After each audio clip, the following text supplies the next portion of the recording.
এসব কি করে হলো বুঝতে পারছি না। ফায়ার ব্রিগেড পুলিশ এখন এলো না। রঙ্গন, এটা গ্রাম, এখানে এত শহরের মতো ফ্যাসিলিটিস পাওয়া যায় না। বুঝতে পারছি না কত বড় অ্যাক্সিডেন্ট হতে পারতো। এটা কি করে হলো এটা আমাকে জানতেই হবে। আপনি জানেন না এসব কি করে হলো? আপনি আমাদের এত বড় ক্ষতি করতে পারলেন? এই গরিব মানুষগুলোর পেটে লাথি মারতে আপনার এক ফোঁটাও দ্বিধাবোধ হলো না? কি বলছেন কি আপনি? আপনি তো লেখাপড়া জানেন লোক, আপনি বুঝতে পারছেন না? নাকি সবকিছু বুঝেও না বুঝে গান করছেন? ও, আমাদের পেটে শিক্ষা নাই বলে আমাদেরকে বোকা ভাবছেন আপনি? কেউ জানুক আর না জানুক, আমি জানি যে এই সব কিছুর পেছনে আপনিই রয়েছে। দেখুন, আপনি কিন্তু আমাকে... আমি ঘৃণা করি আপনাকে। আপনাদের মতন মানুষরা যারা ভালো মানুষের মুখোশ পরে ঘুরে বেড়ায়, তুতে তাদেরকে ঘৃণা করে। যারা দুর্বল মানুষদের দুর্বল জায়গায় আঘাত করে, আমি তাদেরকে মানুষ মনে করি না। আমার টাকা কোথায়? টাকা কোথায় আমার? কি? আমার বাবা অসুস্থ, তার ওষুধের জন্য আমি দিন রাত কষ্ট করছি। হিরু কাকা নিজের মেয়ের বিয়ের জমানোর টাকা দিয়ে এই মেলাতে দোকান দিয়েছিল। নির্মল কাকা নিজের বউয়ের গয়নাগুলো বন্ধক রেখেছে, আর আপনারা বড় লোক না সব কিছু এত সহজেই নষ্ট করে দিলেন। আপনি তখন থেকে জানা যায় বলে যাচ্ছেন, তখন থেকে এতগুলো গ্রামের মানুষকে বাঁচানোর চেষ্টা করে যাচ্ছি। আপনি আমাকে ধন্যবাদ না দিয়ে উল্টে দোষ দিচ্ছেন। দোষ করেছেন আপনি, এমনকি এই গ্রামের মানুষগুলোকে সর্বশান্ত করে দিয়ে অনেক বড় পাপ করেছেন আপনি। তারপর ভালো মানুষ সাজার নাটক করছেন আপনি। কি ভেবেছেন এই নাটক করলে আপনার দিকে কেউ আঙ্গুল তুলবে না? আমি বুঝে গেছিলাম, প্রথম দিনই বুঝে গেছিলাম আপনি কেমন মানুষ। আপনি খুবই খারাপ মানুষ, আপনি খুব খারাপ মানুষ। আপনার মন আমাবস্যার রাতের মতন কালো। দেখুন, আপনি কিন্তু শুধু আমার টাকা ফেরত দিন, আমার আর কিছু চাই না। কিসের টাকা? কিসের টাকা? কিসের টাকা জানেন না আপনি? আমাদের পরিশ্রমের টাকা, যেই টাকার মধ্যে এই গ্রামবাসীদের ভবিষ্যৎ লুকিয়ে আছে, আর সেই টাকা আপনি চুরি করেছেন। কি করছো? এই মেয়েটার সাথে কথা বলছো? এদের জন্য আঙ্কেলকে এত অপমানিত হতে হয়েছে। আজ নিশ্চয় তোমাকে সামনে পেয়েও তোমাকে অপমান করছে। রসন, এই মেয়েটা আমি জানি রঙ্গন, এই মেয়েটা এই সবের পিছনে আছে। এই মেয়েটা প্ল্যান করে এই মেলায় আগুন লাগিয়েছে। কেন করেছে বুঝতে পারছো না? যাতে আঙ্কেলের উপরে অ্যাটাক করতে সুবিধা হয়। আর এইসব করে আমাদেরকে ভয় দেখাতে চাইছে। এদের একটাই উদ্দেশ্য, আমাদের থেকে টাকা আদায় করা। এরা টাকার জন্য সবকিছু করতে পারে রমন, সবকিছু করতে পারে। টাকার জন্য মানুষ খুন করতে দুবারও ভাববে না। এরা টাকা ছাড়া কিচ্ছু বোঝে না রমন।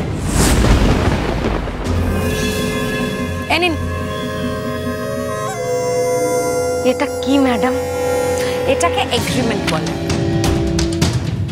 আসলে কি বলুন তো, আমি না আবার লেখালেখি না করে মুখের কথায় কোনো কাজ করতে পারি না। হ্যাঁ, আপনার জন্য এনেছি, আপনিই পাবেন। তার আগে এটাতে সাইন করে দিতে হবে। এনে ম্যাডাম, এই কাগজে কি লেখা আছে? এই বন্ডে লেখা আছে আপনার তুতে 1 বছরের জন্য আমাদের হয়ে কাজ করবে।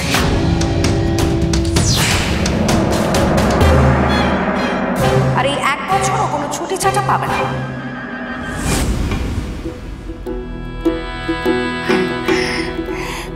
বলছি ম্যাডাম, এই 1 বছরের জন্যে 1 লাখ টাকাটা একটু কম হয়ে যাচ্ছে না? আমি তুতের সৎমা বলে বলছি না। এই শান্তিগ্রামে আমার তুতের কত কদর না, সেটা আমি জানি। ওর মতো মেয়ে না আপনি কিন্তু দুটো পাবেন না। সেটা বুঝেই তো ওকে শান্তিগ্রাম থেকে আমি সরাতে চাইছি। ওকে না সরালে আমাকে যে পথে বসতে হবে। 1 লাখ টাকা কম? কম না তো। আপনি যদি আপনার কাজটা ঠিক করে করতে পারেন, এই টাকা দ্বিগুণ হয়ে যাবে। তাই? একদম। কিন্তু কোনোভাবে যদি এই বন্ডের নিয়ম আপনি ভাঙেন, তাহলে আমি নিজে এসে এই সমস্ত টাকা ফেরত নিয়ে যাব, সঙ্গে ক্ষতিপূরণ। এবার তার ফলে যদি আপনাদের এই মাথা গোজার জায়গাটাও চলে যায়, আমার কিন্তু কিছু করার নেই। না না ম্যাডাম, না, তুতে আপনার সব শর্ত মানে।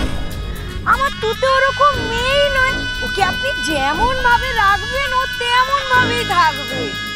ওকে যদি আপনি একবেলা খেতে নাও দেন না, ও কিচ্ছুটি বলবে না, বরং ওর হাতের কাজ দারুণ। আপনাদের ফ্রিতে ছায়া, ব্লাউজ, শাড়ি সব বানিয়ে দেবে। প্লিজ ম্যাডাম, টাকাটা নিতে আসবেন না।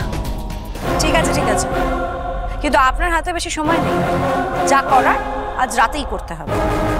এই পেপারে সাইন করবেন এবং দেখবেন কাল যেন এই ঠিকানায়ও পৌঁছে যায়।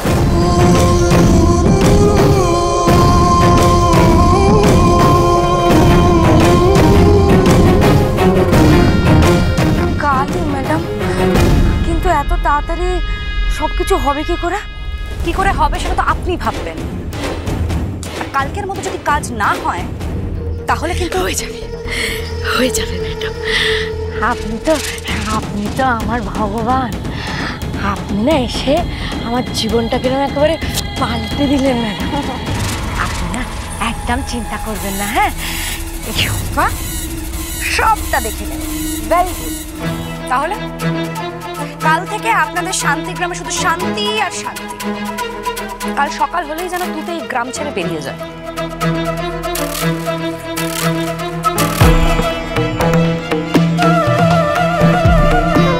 তোমার এখানে থেকে লাভ নেই, চলো তুমি এখান থেকে। না রোশন, আমি ওনাকে এইভাবে ছেড়ে দেব না। এক মিনিট, এই দেখুন, আপনি কিন্তু আমাকে অনেক অপমান করেছেন।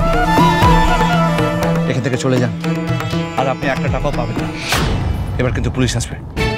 বারে বাহ, গ্রামবাসীদের টাকা আপনি চুরি করেছেন, উল্টে আমাকেই পুলিশের ভয় দেখাচ্ছে। আমাদের মতন শিল্পীদের পরিশ্রমের কষ্টের কোনো দাম নেই আপনার কাছে। হ্যাঁ দিদি, কি করছিস তুই? চল এখান থেকে। কি হচ্ছেটা কি এখানে? বাবু, এই লোকটা আমাদের টাকা চুরি করেছে। কি বলছিস? কি কার সম্বন্ধে কি বলছিস? আরে স্যার দেখুন না, এরা সেই থেকে এখানে ঝামেলা করছে, কিছুতেই যাচ্ছে না।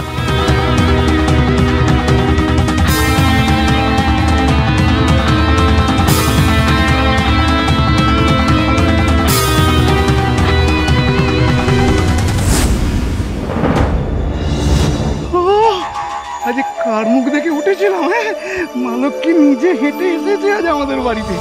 পাওয়া যায়। ও দাদা, এক না একদিন তো এই টাকা শেষ হবে। তুতে তো আমাদের অন্য জোগায়।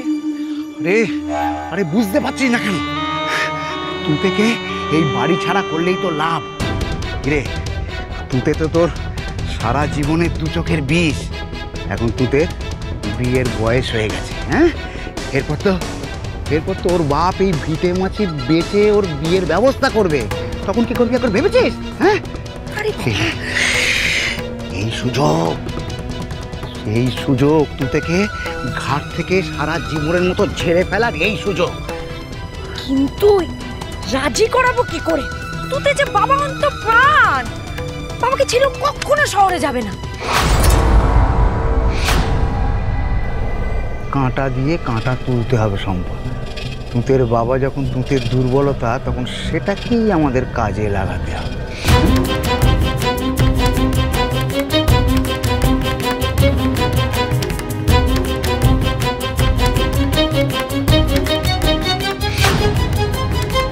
দিদি তুই চল এখান থেকে। দিদি, ওরা বড় লোক, ওদের কথাই সবাই শুনবে, আমাদের কথা কেউ শুনবে না। তুই কেন বুঝতে পারছিস? আমি বুঝতে চাই না।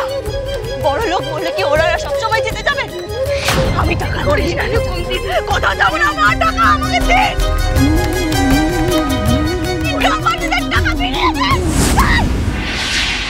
রঙে রং নীলছে আকাশ, লাল হলে সামলে তাকাশ, হলুদে মিশছে সবুজ, মন আজ বড়ই অবুঝ।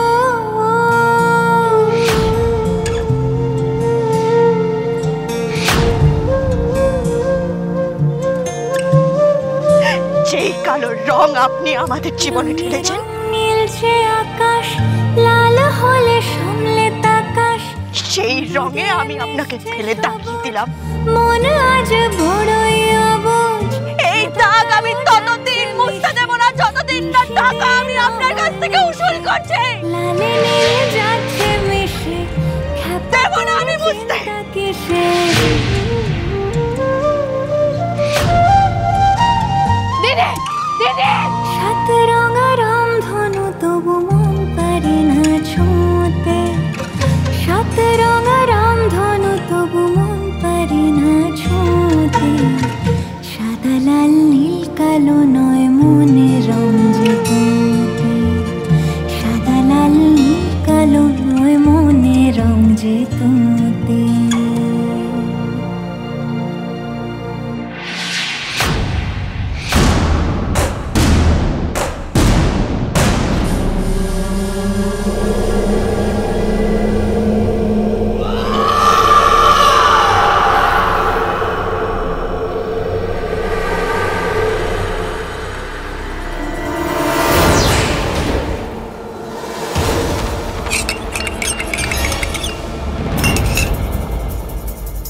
আমার আর কোনো উপায় ছিল না গো তুতের বাপ। ম্যাডাম যে কাগজটা দিয়েছে ওটা তো তোমার তুতেকে দিয়ে আমাকে সই করাতেই হবে। একেই বলে এক ঢিলে 3 পাখির শিকার। মা লক্ষ্মী আমার ঘরে আসবে, এই বুড়োটা শক্কে যাবে, আর তুতে সারা জীবনের মতো আমার ঘর থেকে নামবে।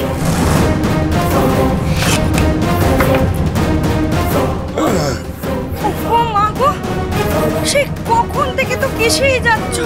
না ওঠো ওঠো, দেখি ওঠো, একটু শরবতটা খেয়ে নাও দেখি। আগে গো কি আইছিল একটু আগে? একটা গাড়ি আইছিল শুনলাম। পুরো বিছানা থেকে নড়তে পারছে না, কিন্তু কান সব দিকে আছে। ওই একটা শহর থেকে লোক এসেছিল তুতেকে খুঁজতে, কি জানি কেন এসেছিল। তুতে কথা ওই মেলাতে দোকান দিয়েছে না, এখনো ফেরেনি গো। আমার দাদাকে ডাকতে পাঠিয়েছি। ওই শহর থেকে অনেক বড় বড় লোকজন এসেছে তো, যদি একটু বেশি দামে তাদের শাড়ি বেচতে পারে সেই আশাতেই মেয়েটা বসে আছে। বড় লোক আমি বিশ্বাস করি না। হ্যাঁ তুতের এক্ষুনি টাইক গেল, টাকা পয়সার আমাকে কোনো দরকার নাই। আরে বাবা শান্ত হও, তুতে চলে আসবে। তুমি শরবতটা খাও। আমি খাবো না না, লক্ষ্মী ছেলে রাগ করে না, শরবতটা খাও।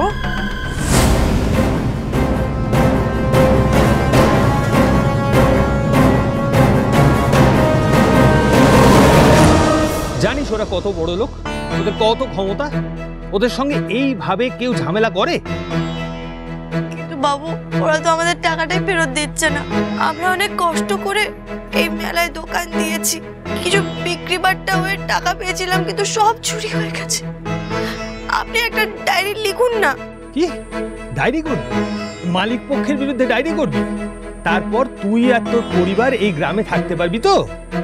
জাগে তুই এখন এখান থেকে যা, আর ওই তোর ওই সামান্য কটা পয়সা নিয়ে ওরা কি করবে তুই ধরে নে যে ওই পয়সা তুই আর পাবি না।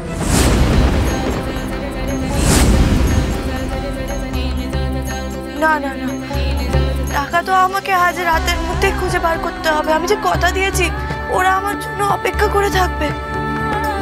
ওরে বাবা, ভুল তো তোরা আগেই করেছিস, কি দরকার ছিল মিলে কাজ বন্ধ করার? দুবেলা দুমুঠো খেতে তো পাচ্ছি। নে এবার খেলা সামলা। মালিক পক্ষের বিরুদ্ধে গেলে ফল তো তোদের ভোগ করতেই হবে, তোদের বুঝিয়ে কোনো লাভ নেই। তোরা যা তো এখন এখান থেকে। বলছিলাম স্যার, বললাম তো যা। এই চলে এসো তোমরা।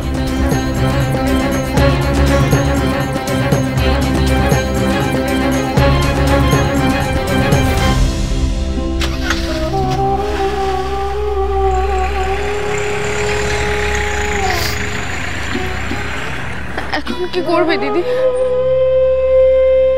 ওটাই আমি ভাবছি, এতগুলো টাকা আমি কোথা থেকে জোগাড় করবো? তুতে তুতে এই যে এই তুই এখানে, তাড়াতাড়ি বাড়ি চল, তাড়াতাড়ি বাড়ি চল, ওইদিকে সর্বনাশ হয়ে গেছে। কি হয়েছে মামা? তোর বাবা। কি হয়েছে বাবা? বাবা আমার কি হবে গো? তোর বাবার কিছু হয়ে গেলে আমি কি নিয়ে থাকবো রে?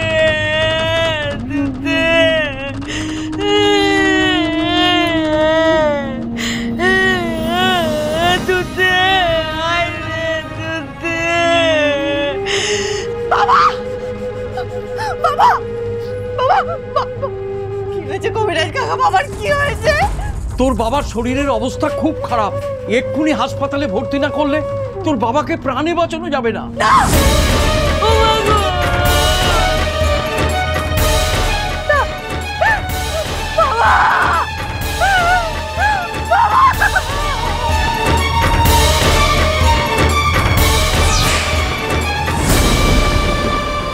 এর মধ্যে এত কিছু ঘটে গেল আর আমি কিছু জানতেই পারলাম না। বাহ, চমৎকার। তোমার ছেলের দিকে ভালো করে তাকিয়ে দেখো, ওকে দেখে মনে হচ্ছে যে ও লাহিড়ী বাড়ির ছেলে।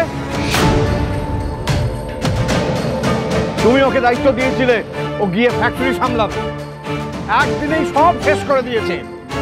কোম্পানির এত বছরের গুডউইল নষ্ট করে দিয়েছে তোমার ছেলে।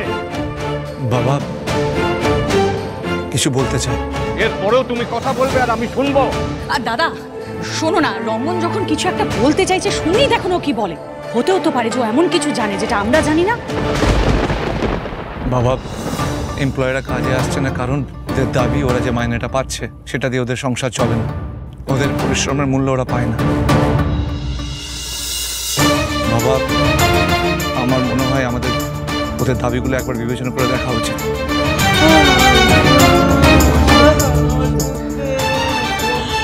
আমি কি করবো?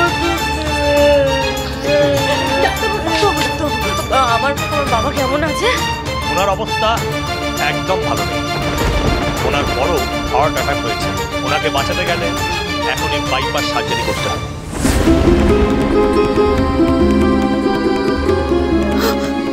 ডাক্তারবাবু আপনার যা দরকার সেটা আপনি করুন, কিন্তু আমার বাবাকে সুস্থ করে তুলুন ডাক্তারবাবু, সুস্থ করে তুলুন। এই অপারেশন করতে গেলে অনেক টাকার প্রয়োজন, প্রায় 60-70 হাজার টাকা। তোমরা কি ব্যবস্থা করতে পারবে? 60-70 হাজার টাকা? এই মুহূর্তে আমি অতগুলো টাকা কোথা থেকে জোগাড় করবো বুঝতে পারছি না। ভেবে দেখো তোমরা কি করবে, বেশি সময় নেই। নার্স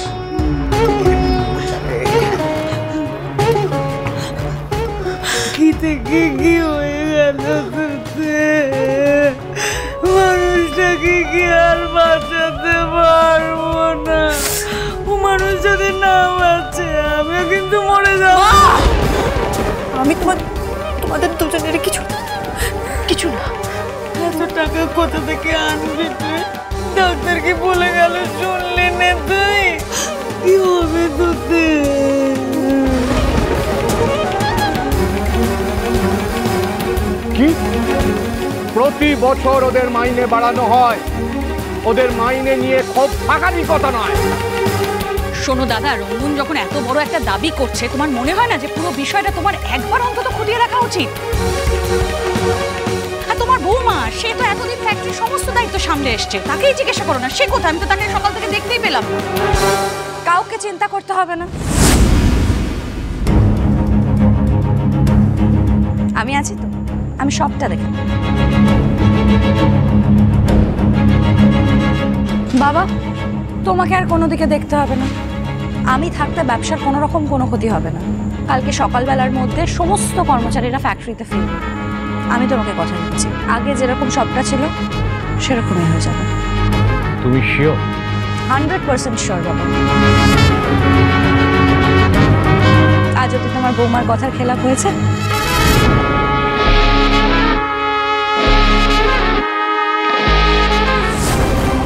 বৌদি কি এমন করলো যে কর্মচারীরা কাজে ফিরতে রাজি হয়ে গেল?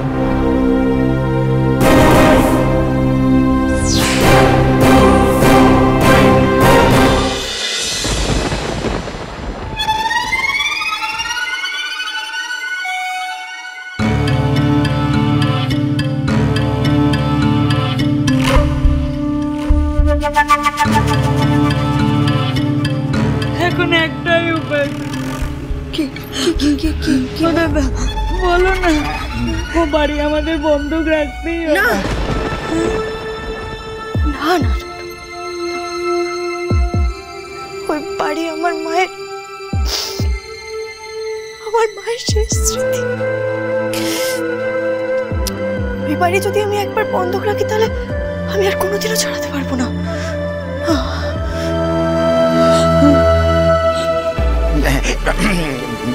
বলছি তুতে দেখ, তোর মা কিন্তু ঠিক কথা বলেছে, আর এখন এছাড়া আমাদের আর কোনো উপায় নেই।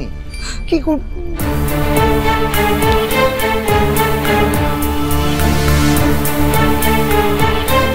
তুই তো বড় ও দাদা বলো না।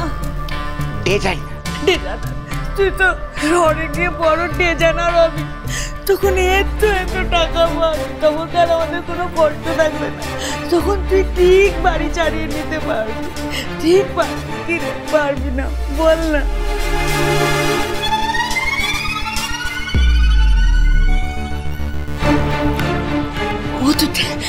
আমাদের এখন কিন্তু আর কোনো ভাবার সময় নেই, কিন্তু মানুষটাকে কিন্তু বাঁচাতেই হবে। তুই আমার কথাটা একবারও ভাববি না? তুই তো তোর বাবাকে ভালোবাসিস, বল তুই বাবার কথাটা ভাববি না?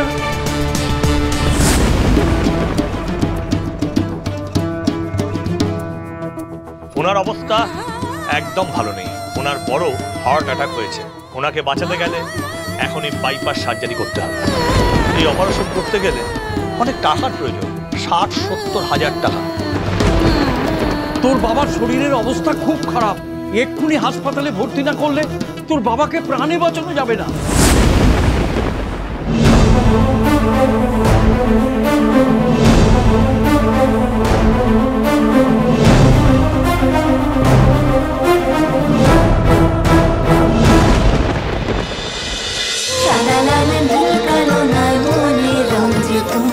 চলো চলো চলো চলো চলো পাল্টাই।